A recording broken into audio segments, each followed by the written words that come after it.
My inspiration for this project came from watching Inside Out. I wondered what if emotions could grow like a tree. So I proposed the idea of a wishing tree, where people see their wishes and the tree responds through light, sound, and movement. It was my idea. I love poetic, interactive design, but then we realized collecting real wishes and processing them would require complex AI, which was out of scope. So we just pivoted.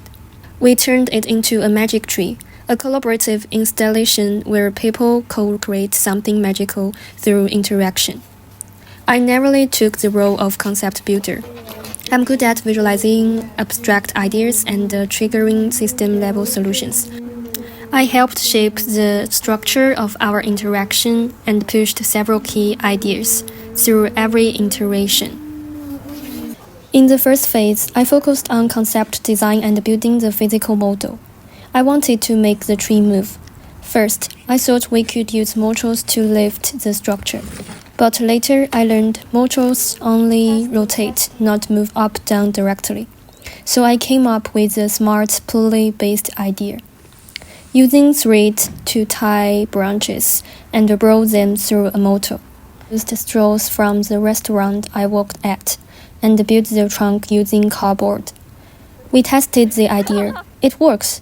But tutors said the tree was too small, not immersive enough, and not really tree-like.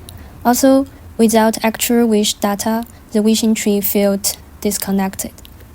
So I revised the concept again, turning it into a symbolic experience about growth and calmness. I drew a storyboard showing a clear user journey and sketched the idea of a heartbeat flower. A flower that slowly opens and closes with your heart rate. Kaiyending modeled and printed the structure based on my sketch.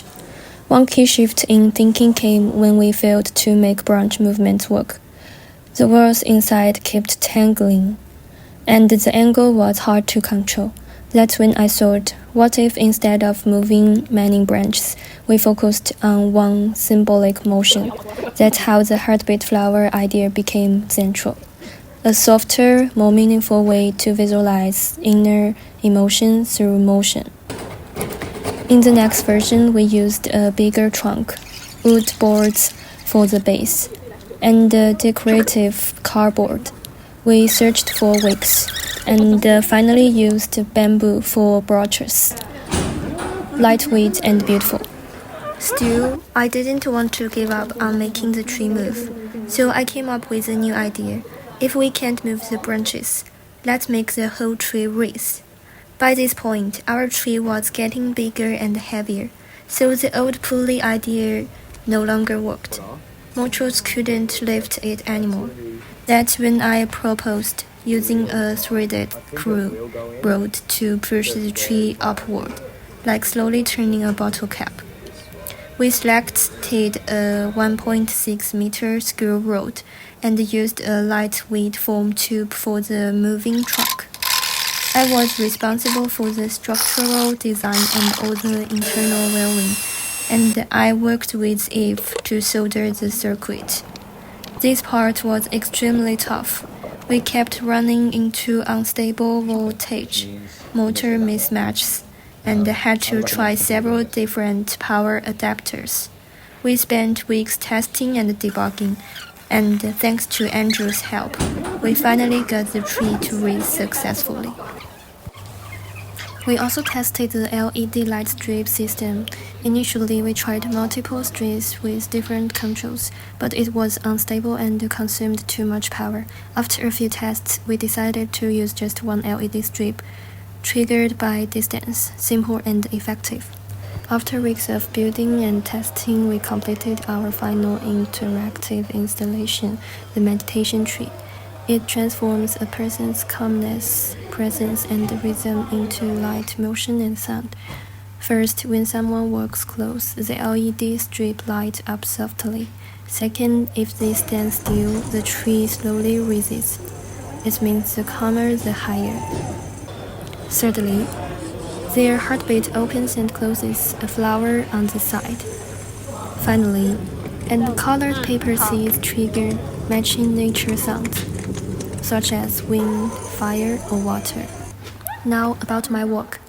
I designed the structure for the resin mechanism, soldered the circuit with Eve, and worked closely with Cayenne to 3D print connector parts.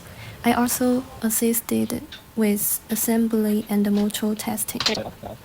I proposed the seed interaction concept, and Kiki focused on implementation.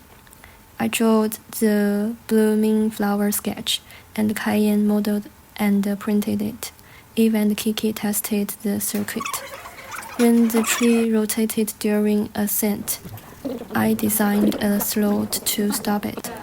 When branches blocked it, I climbed a ladder and sawed them off inside. To protect the pressure sensor, I made a custom guard using paper and wood.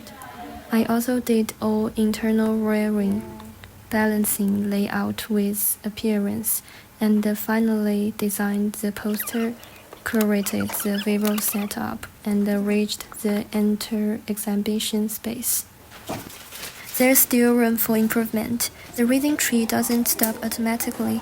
Adding a limit switch could make it safer, and the heartbeat flower could move more smoothly with softer materials. The wiring could be more modular for easier maintenance. If we had more time, I'd love to refine the look of the trunk and improve portability. Still, I'm proud. This isn't just a tree that lights up. It grows with your calm, blooms with your heartbeat, and turns emotions into something you can see and feel.